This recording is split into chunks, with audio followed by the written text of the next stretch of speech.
내란수교 윤석열의 첫 번째 1심 판결이 나왔습니다. 대한민국 헌정질서를 유린하고 내란을 예비한 혐의, 그 무시무시한 범죄에 대해 사법부가 내린 결론이 고작 징역 5년입니다. 대한민국 헌정질서를 유린하고 군대를 동원해 내란을 일으킨 혐의, 그 무시무시한 범죄에 대해 사법부가 내린 결론이 고작 징역 5년입니다. 5년. 지금 댓글창이고 커뮤니티고 난리가 났습니다. 판사가 미친 거 아니냐? 이게 나라냐? 맞습니다. 하지만 여러분, 욕만 하고 있을 때가 아닙니다. 언론들은 그저 유죄가 나왔다며 떠들지만 이 판결문 안에는 판사들이 교묘하게 숨겨놓은 면죄부의 기술이 숨어 있습니다. 먼저 관련 영상 먼저 보시고 이야기를 이어가겠습니다. 보시죠. 범행에 관하여 납득하기 어려운 변명으로 일관하면서 자신의 잘못을 반성하는 태도를 전혀 보이고 있지 아니합니다. 이와 같은 점들에다가 당시 대통령이었던 피고인의 이 사건 범행으로 인하여 훼손된 법치주의를 바로 세울 필요성이 있는 점 등을 더하여 볼 때 피고인에게는 그 죄책에 상응하는 엄중한 처벌이 필요합니다. 다만 허위 공문서 작성, 대통령 기록물 관리에 관한 법률 위반 및 공용서류 손상 범행의 경우 피고인이 적극적으로 범행을 주도하거나 확정적인 계획하에 범행하였다고는 보기 어려운 점, 형사처벌을 받은 전력이 없는 초범인 점 등을 피고인에게 유리한 정상으로 참작하고, 그 밖에 피고인의 나이, 성행, 환경, 범행의 동기와 경위, 수단과 결과, 범행 후의 정황 등 이 사건 기록과 변론에 나타난 양형의 조건이 되는 여러 사정들을 종합하여 형을 정하기로 합니다. 이상의 이유로 다음과 같이 판결을 선고합니다. 피고인 일어서십시오. 주문. 피고인을 징역 5년에 처한다. 이 사건 공소사실 중 허위 작성 공문서 행사의 점 및 허위 공보 관련 직권남용 권리 행사 방해의 점은 각 무죄. 피고인은 이 판결에 불복이 있으면 오늘부터 7일 이내에 이 법원에 항소장을 제출하여 항소할 수 있습니다. 이상으로 판결 선고를 마쳤습니다. 피고인은 퇴정하십시오. 열심히 들었는데.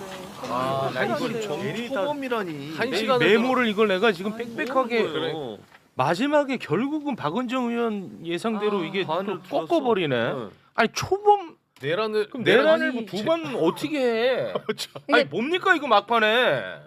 저 백대현 판사님이 굉장히 그냥 평상적인 판사님이세요. 그러니까 그 보통 저희가 법원에서 형사 재판하는 그 일상적인 그런 재판을 보면 통상적으로 이제 구형의 반 정도 선고를 하는 거고.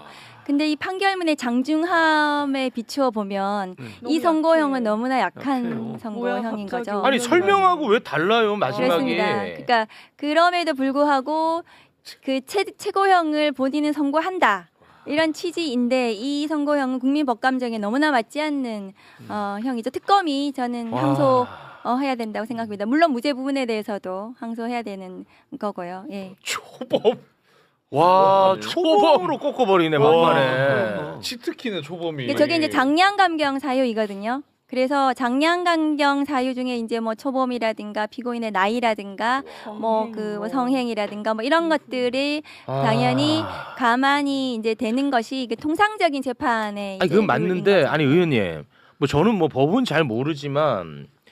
초범이 감경 사유가 된다는 사실을 알고 있습니다. 저도. 하지만 범죄 특성상 재범이 불가능한 범죄가 있잖아요. 대통령 신분으로서 할 수 있는 이 범죄는 재범이 불가능해요. 근데 어떻게 이걸 초범이 감경 사유로 언급이 됩니까? 이거 역사적인 기록으로 남겨야 되는데.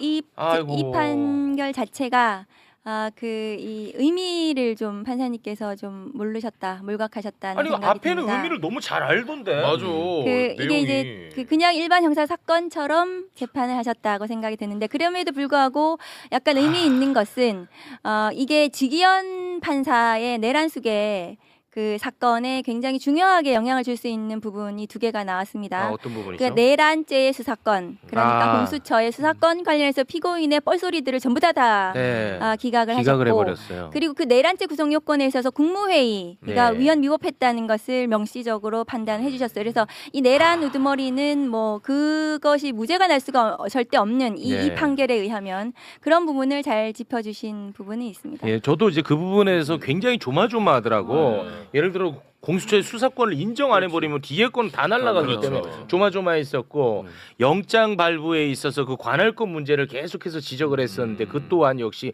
인정을 해가지고 나는 굉장히 마음 편안하게 봤는데 마지막에 초범으로 꺾어버리네. 와. 5년으로. 그 전까지만 해도 이랬잖아요. 엄중함도 얘기했고, 네. 자 그다음에 죄에 대해서 본인의 행위에 대해서 부인하고 있고, 그렇습니다. 반성하고 반성의 있고. 기미가 그러면 없고. 가중이 돼야 되잖아요. 그렇습니다. 근데 이걸 갖다가 초범이라는 이유로 다시 와, 나 감경을 어지럽네. 해버리면 양보여도 한 8년 받는데. 그러니까 저도- 아니, 또 아까 그렇게 죄질이 얘기하셨잖아요. 매우 안 좋다고 죄질이 매우 안 좋다는 완전 얘기를 했어. 얘기했어. 그래서 그런 사병화시키고. 부분을 반영해서 이제 특별 가중 요건 그 법원의 양형 구간 중에 특별 가중 요건 특히 이제 특수공무집행 방해에서 특별 가중 인자를 넣으면 1년에서 6년까지다 이렇게 이제 그 양형 구간이 그러니까 우리나라 법원의 양형이 굉장히 하향 평준화되어 있어요. 네. 실제로. 네네. 그래서 그 양형 구간, 양형 기준에 따라서 그냥 판단한 거예요. 판결한 겁니다. 네, 그러니까 자기 그러니까. 딴에는 이거 최고로 했다는 거잖아요. 근데 자기 딴에는 한 건데 사실은 네. 이것은 굉장히 특별가중인자라든가 이런 부분들을 조금 더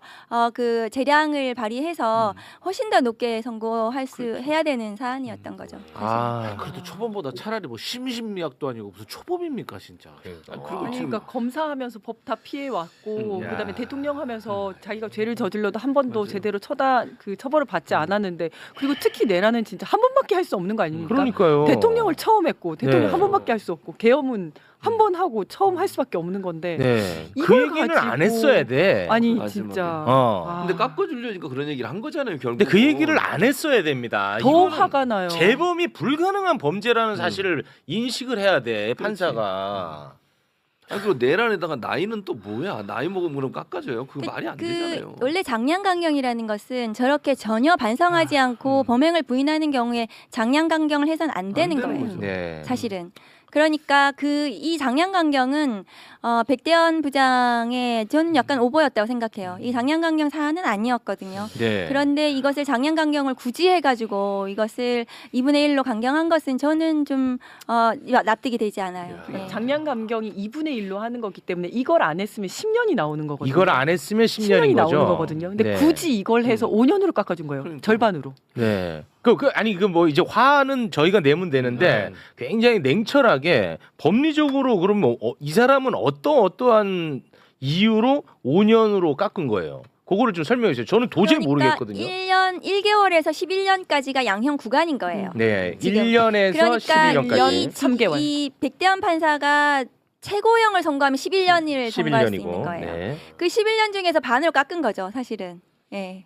근데 그게 감경 사유가 아까 아까 감경사유가 얘기했던. 초범이고 뭐 나이가 어쩌고 많고. 저쩌고 이건데 반성하지 않고 범행을 부인하잖아요. 네. 그러면 그건 장량강경해서는 안 된다고 안 되는 저는 거죠. 생각해요. 네. 장량 감경은 그야말로 판사의 재량이거든요. 네. 반성해야 되는 거거든요. 반성을 네. 안 아니 그러니까 그 하잖아요. 통상적으로는 그러면 장량 감경 사유가 예를 들면 어떤 것들이 존재합니까? 그러니까 뭐 통상적으로. 반성하고 반성. 그다음에 뭐 피해자와의 관계라든지 피해자와 합의. 합의. 네. 온 국민하고 합의 안 지금 했잖아요. 전혀 안 했죠. 됐거든요. 네. 진짜.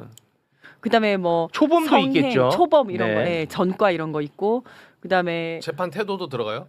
뭐 태도라고 정확하게 그럼요. 나오진 어. 않지만 아. 네, 협조하는 정도라든지 이런 거 다 들어가죠. 그러면 해당 사항이 진짜 없죠. 없잖아. 그나마 하나 있는 게 진짜 초범이거든. 어. 아, 근데 재범이 넣어놓은 거예요. 불가능하다니까.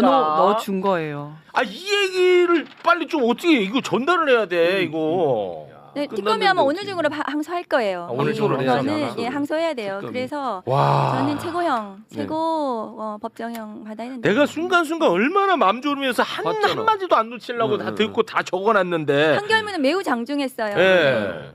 아니 무슨 뭐 경호처 직원들을 사병화했다 이런 거 우리가 맨날 지적했던 맞아요. 부분들을 너무 잘 파악을 하고 잘 이야기를 했거든요. 야 마지막에 초범으로 꺾어버리네. 아니 막 중간에도 막 비난받아 마땅하다, 죄질이 마지막에도 나쁘다. 일어서세요. 그래서 야 저는 진짜 제대로 된 판결을 기대했는데 아, 너무 힘을 줬다가 그러네. 너무 힘이 쫙 맥 빠져버리니까 맥이 빠져. 좀 몸이 아플라 그러네. 네. 오히려 국무위원은 오히려 더 불렀어야 했다. 아. 뭐 이런 것까지 다 들어갔는데. 판결 내용을 듣기만 하면 어떻습니까? 이건 뭐 거의 무기징역이나 사형 선고라도 내릴 기세 아닙니까? 법리로만 보면 특검보다 더 날카롭게 윤석열의 목을 쬐습니다. 너는 절차도 어겼고 이유도 없고 심지어 문서도 조작했어 라고 판사가 확인 사살을 한 겁니다. 내란죄에 초범이 어디 있고 재범이 어디 있습니까? 동네 편의점에서 빵 훔친 잡범입니까?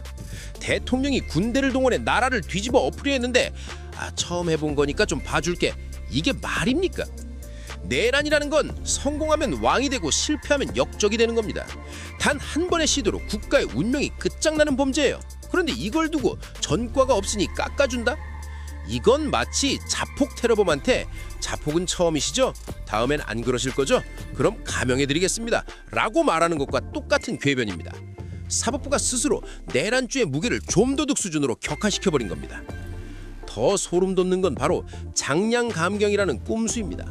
아까 보신 판결문에 또 뭐라고 써 있었는지 아십니까?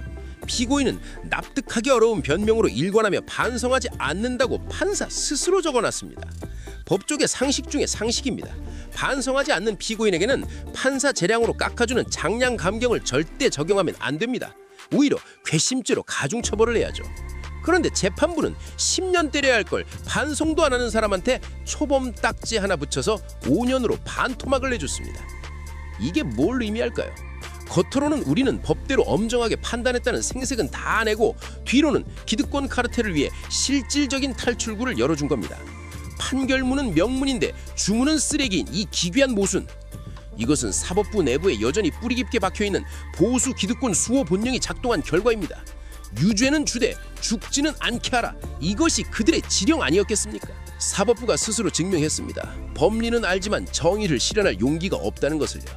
왜 우리가 그토록 내란 전담 재판부를 외쳤는지 이제 아시겠습니까?